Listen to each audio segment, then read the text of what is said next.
મારામાં અને ક્ષિતિજમાં Yasheshbhai has turned our life 360 degrees. અને I would really thank Yasheshbhai for everything that has happened in our life. Yasheshbhai અને શ્રી કૃષ્ણ મમમ સાથે લગભગ 5-7 વર્ષથી સંકળાયેલા છીએ અમે. મારા વાઈફને બાયપોલર ડિસઓર્ડરનો ઇશ્યુ હતો. I think Yasheshbhai has played a tremendous role in getting it over through this problem.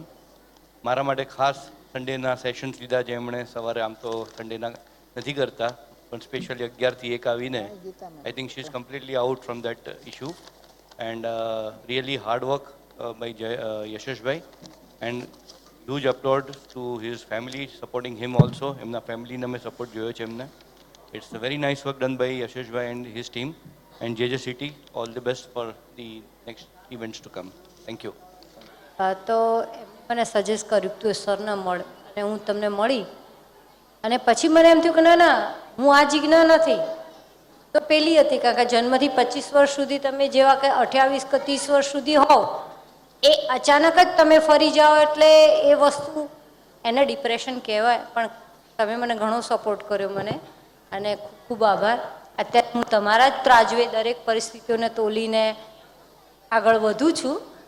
જરૂરિયાત લાગે છે ક્યારેક કે સાથે બેસીને વાત કરીએ. Welcome to all. યશેશભાઈ જે રીતે કામ કરી રહ્યા છે મેં તો એમને નાનપણથી જોયા છે. એન્થુઝિયાઝમ, સમથિંગ ન્યૂ, કંઈક નવું જ કરવું એ એમના બ્લડમાં છે. અને જ્યારે મેં કંઈક એમને એડવાઇસ કરી હશે ત્યારે એમને હંમેશા એમને સ્વીકારી છે. તો હું એમને પણ બેસ્ટ વિશેસ આપું છું. Thank you very much. યશેશભાઈને હું લગભગ છેલ્લા 3-4 વર્ષથી જાણું છું અને JJ Cityના એસોસિએશન સાથે બી હું સંકળાયેલો છું. એમના દરેક એફર્ટ્સ ઓપરેશન્સને જે લેવલ ઉપર સ્કૂલના લેવલ ઉપર કરી રહ્યા છે એને હું સાક્ષાત રીતે જોઈ રહ્યો છું કે એના ખરેખર જે એફર્ટ્સ થઈ રહ્યા છે એકચ્યુઅલ થઈ રહ્યા છે અને બહુ જ પ્રામાણિકતાથી થઈ રહ્યા છે. અને I really I am obliged that he is giving me an invitation to become a trustee here. એટલે મને શું છે કે એ બાળકોની વેદનાને હું ઓછી તો નથી કરી શકતો પણ એમના સંવેદનાનો સહભાગી બની શકું અને આગળ JJ Cityને આપણે એક એ રીતે તન મન ધનથી આપણે એને આગળ વધારીએ એના પ્રણથી આપણે આગળ વધીએ એ રીતની ભાવના ચાહું છું. Thank you again four inviting me here and accepting me. Thank you. હવે પહેલી વાર તો આપણો પરિચય છે એટલે બીજું તો શું પણ અમારા છોકરાની કારકિર્દીમાં જે યશેશભાઈ મહત્વનો રોલ ભજવ્યો છે એની માટે હું આભારી રહીશ આજીવન અને અત્યારે આભાર પ્રગટ કરું છું.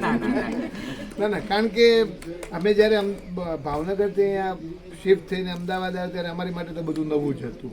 મારી એક નોકરી જ હતી જે ત્યાંથી હું અહીં ખસેડી બાકી તો બધું રીતે સેટ થવાનું હતું. છોકરા ભણાવવાના હતા એડમિશનથી મને ઘણા પ્રોબ્લેમો હતા. બીજા ઘરુ પ્રોબ્લેમો હતા એ બધા યશેશભાઈ દૂર કર્યા. એટલે બીજું તો કાંઈ નહીં પણ આ જે સંસ્થાની જે પ્રગતિ જોઈને હું આનંદ અનુભવું છું અને સહર્ષ આ ભાગ લે છે એને લીધે મારે ઘરમાં શાંતિ રહેશે એ નક્કી થઈ ગયું. એની માટે આભારી છે. ચાલો થેન્ક યુ.